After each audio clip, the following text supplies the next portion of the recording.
there's no country you could point at and go, it's your fault or your fault, because they're still counting on the fact that you are only on that national level and believe that the rulers of your particular country are really running things where you're at, and they're not participating in something bigger.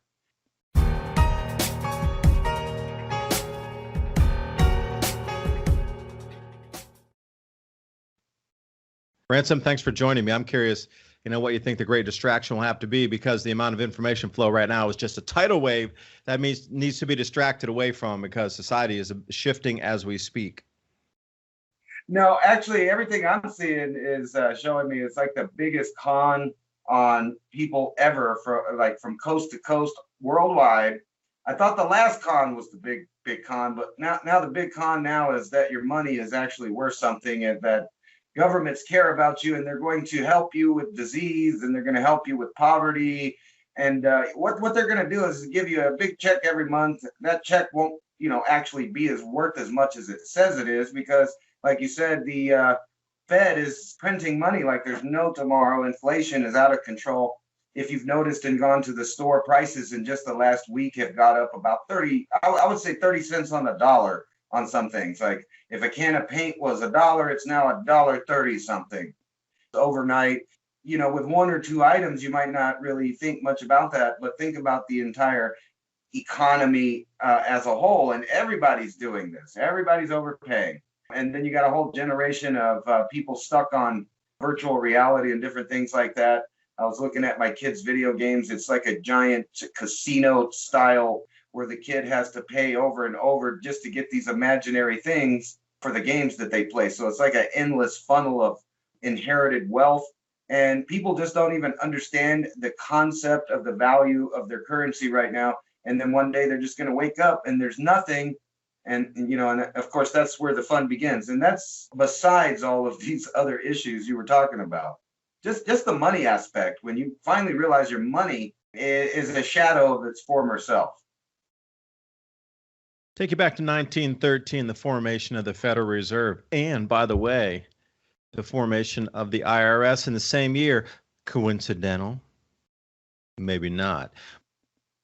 1913 here. Now, you could have got an all-aluminum chassis, all-aluminum body, fully electric car in 1913. Yeah, believe it or not, electric cars were the first vehicles made, and then they moved to diesel. So it still baffles me, just as a side note, that electric cars were built and perfected and operational and running from the 1880s and really got into their mass manufacturing in the early 1900s. And then it stopped. And I saw some amazing pictures of Knoxville, Tennessee, because we were running around down there the last couple nights, that had all the rail lines and all the trolley car lines all through the city. And then they ripped them all out, like the same thing they did over in Texas, fully rails all up and down the streets, and they ripped everything out. But back to the electric cars. So, electric cars were coming into their own after 30 years of production in the States.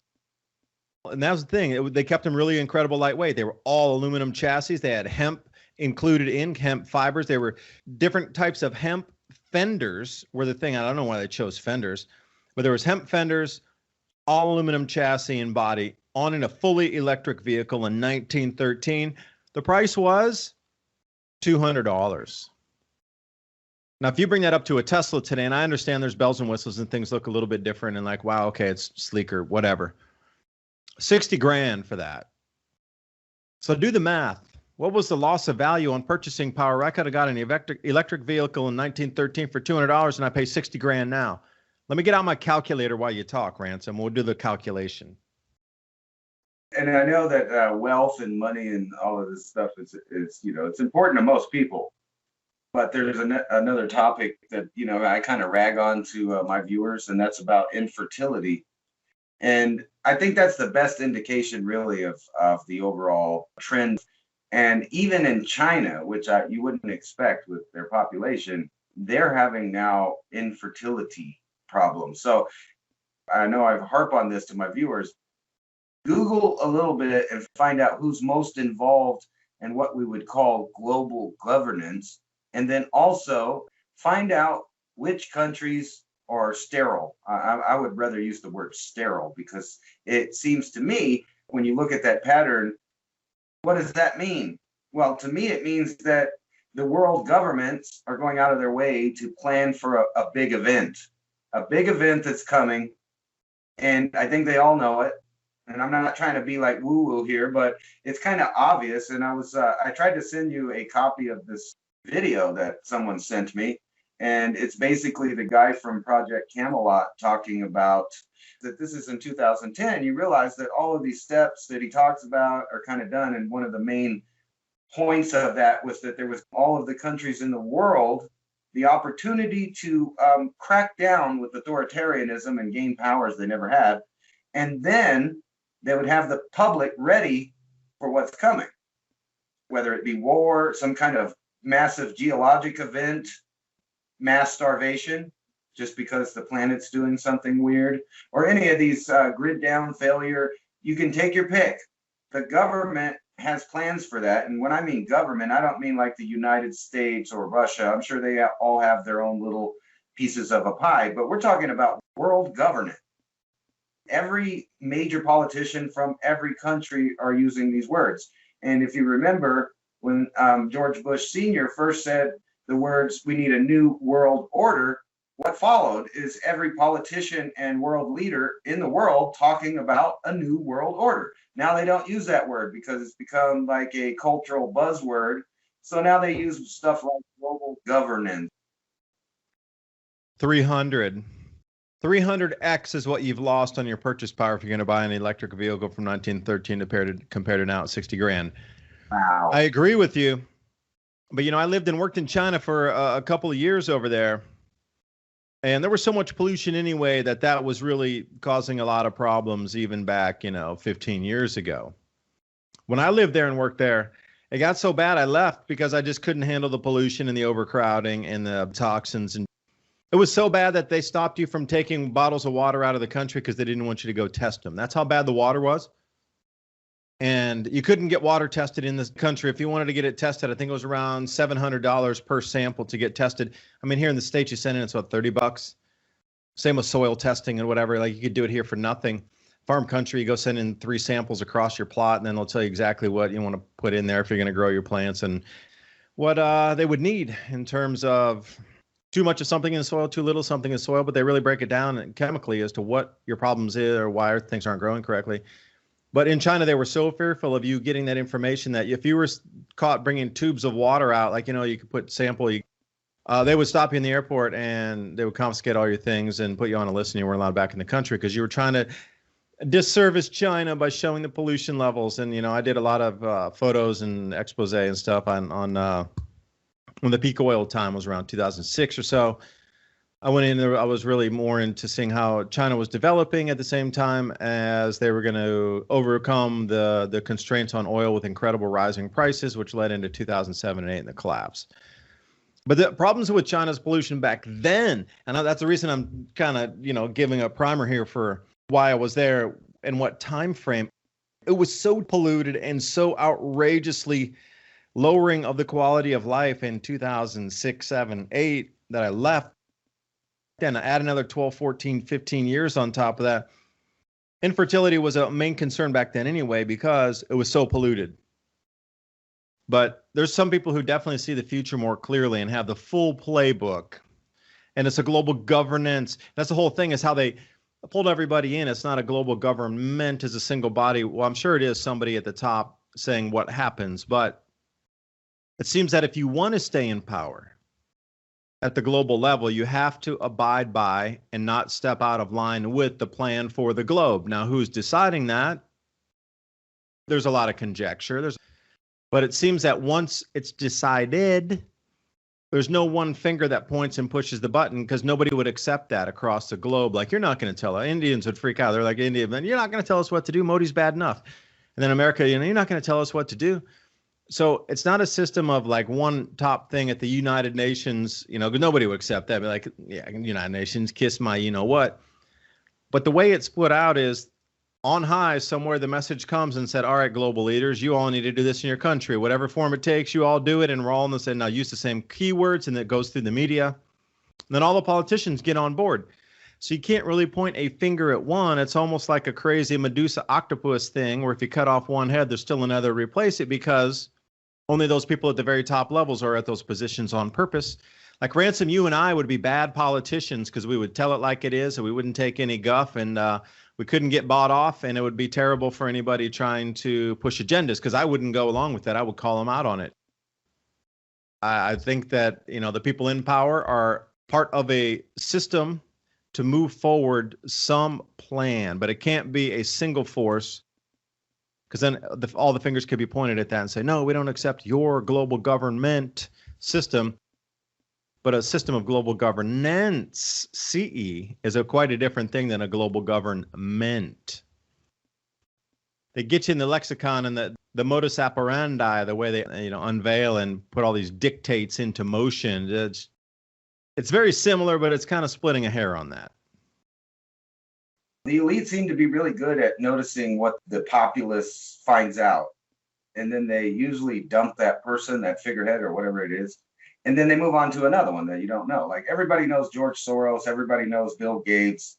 And you notice that now they're having issues with things. It's because they want people to forget about those or keep blaming them, whatever, if you're that far back. But like you said, if you have a worldwide governance, there's no country you could point at and go, it's your fault or your fault, because they're still counting on the fact that you are only on that national level and believe that the rulers of your particular country are really running things where you're at, and they're not participating in something bigger. That there's something really going on. Like even our enemies, like over in Iran, you would think it'd be different. No. They were also, they were still hating USA and doing all their thing, but everybody was good boys and little girls all around the world. That's the only time I've ever seen something like that. Really seeing people all over the world in like a mass trance, all doing the same thing and believing the same things at the same times. I saw literally a world full of zombies programmed to do a certain thing, and they did it. That's what's the most scary to me of everything, is like you said, what is the next big distraction? What is the public going to change on next? You have to be almost scared that the mob will find you on the next weird little distraction. Are you going to be on the bad end of that? Think about how quickly they trained everybody. And I'm going to say trained. So think about when food shortages come in and you're going to be rationed on food, how quickly they could train you, change your behavior for food allocations, food purchases, the allotments of food, and the frequency that you could purchase foods. And if they gotten everybody to this type of training that quickly, buffing it up like rooster chest sticking out, you're not going to do anything, we're Americans, and how quickly everybody rolled over. What will it be when it's about the food? Because I think that's the whole direction it was moving. This first soft touch into how quickly you could turn a populace and train them and reorient their entire existence of what was available. And how you tweaked that, the fear that was put in to get the changes to happen. And now when we come to the food, which is going to be a real thing. I mean, after this year, are you kidding me? The amount of yield coming out globally is going to be so far under the break-even point this year that they're going to dig super far into the carryover stocks. A lot of you don't understand agricultural speak, let me explain in simple English. Carryover stock is a term that means there was some extra tons of corn, or there was extra tons of wheat that was left over from last year. So it's still in the silo. It's still physically there, but they bring it in for sales from the next year. So if they harvested it in 2020, it's still there this year, 6 months later, and it's still for sale this year. So they call that a carryover. So it carried from one year or moved from one year to the next for a sale. So the carryover stock, and this is kind of a keyword you'll hear a lot in grain trading. The carryover stocks are how much available grain was left over after everything was sold. All the factories got their allotments. You and I, we ate. All the animals got their food. And then there was still some left over because the world overproduced last year. A sliver. And I mean, it was at pretty much break even. Whether you trust the USDA numbers or not is to be disputed. Please take this all with a grain of salt in terms of the numbers that you're seeing. But the numbers from last year were break even or even 1 million tons down from production. So think about that for just a second. So this year is atrocious in turn. And and when I see grain forecasts, you just don't see words atrocious used in a grain forecast normally. But this is what they're looking at this year. Mega droughts down in Brazil, which would usually be the savior. So if somewhere in the northern hemisphere can't produce enough, there'll be these other, side producers like Argentina, Brazil, Australia, that'll pick up a bunch of slack because they usually push in another 10, 15, 60 million tons, right? But they're not. This year, everybody in the southern hemisphere that would be considered the savior basket is not there. They're all in incredible lowest in 50 years, lowest in 30 years, incredible declines. Like Brazil lost at least a quarter of its production. Could be higher, could be upwards of 50%, to be announced on the final reductions. And the northern hemisphere is, as was termed, atrocious for the crop reports and the planting. There's been too many floods, too much drought, and we're just not going to get the crops this year. So if last year was a break even, this year is going to be like tens of millions of tons under what the world needs to feed itself. So mark my words, anybody listening out there, it's not me. Look at your own data, do your own research. But this is the year we've rolled over to. We do not grow enough to feed the planet. So what they're going to start doing is dipping into those silos, into that stuff called carryover stock. That's the most important number you need to look at. Because from this point forward, we don't grow enough. So what you need to look for is carryover stock reductions. And when you see that thing dipping by 50, 100 million tons, you need to watch out and start adding those numbers up. Because now when that goes to zero, we got nothing left. And what we grow is what we get. And the reason I gave that long answer is because when it gets to that point, you'll understand why everybody was trained. Because you're going to be standing in a line trying to get food. And they're going to scare you and retrain you into, you stand here on Wednesdays, you get your ration cards, you don't fight or you get shot in line because the army's there. And this is the way it's going to work because we can't feed everybody. Now, were you a good citizen on your social credit score? You get a fresh apple. You were bad like Ransom and David for talking about these things. You don't get an apple. This is where it's going right now. We reached that rollover point. You wonder why so many changes are happening right now. The Fed's coming out saying our dollar's declining, and the food and the political distractions and where are we moving to in the future. And that's a scary thing to think about. 3 years or under. You basically were talking about empires failing.